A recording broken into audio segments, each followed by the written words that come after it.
Alors l'idée de base du documentaire, c'est de créer en fait des portraits de femmes de différents pays et de montrer en fait leur combat, leur engagement de envers cette discipline. Quel est l'impact dans leur vie courante, quel est l'impact dans leur vie au sein de leur société, dans la culture dans laquelle elles évoluent. En fait, c'est vraiment faire une sorte de miroir entre ces différents pays et continents pour mieux comprendre la femme qui court. Et la mettre en avant aussi, parce qu'il y a malheureusement pas autant de médiatisation de femmes sportives aujourd'hui. Et donc du coup, c'est un petit peu pour dire ok, allez les filles, voilà, on parle un petit peu de vous. Comment je vais mettre ça en place?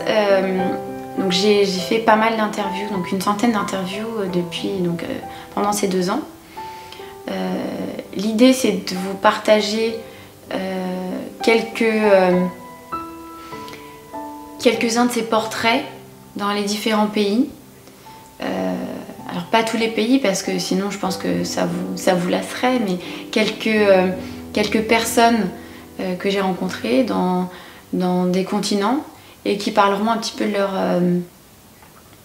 de leur vie, de leur histoire par rapport à la course à pied. Voilà, en toute sincérité.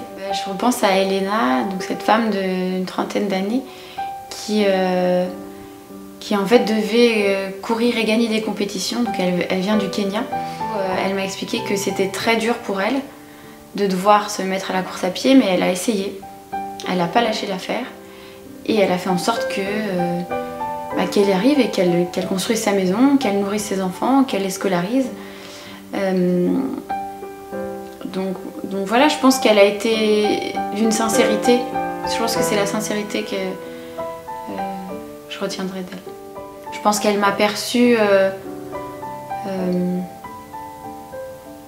simplement. J'étais là juste pour parler avec elle et que c'était facile, en tout cas je pense, de s'exprimer, sinon elle n'aurait pas échangé avec autant de sincérité.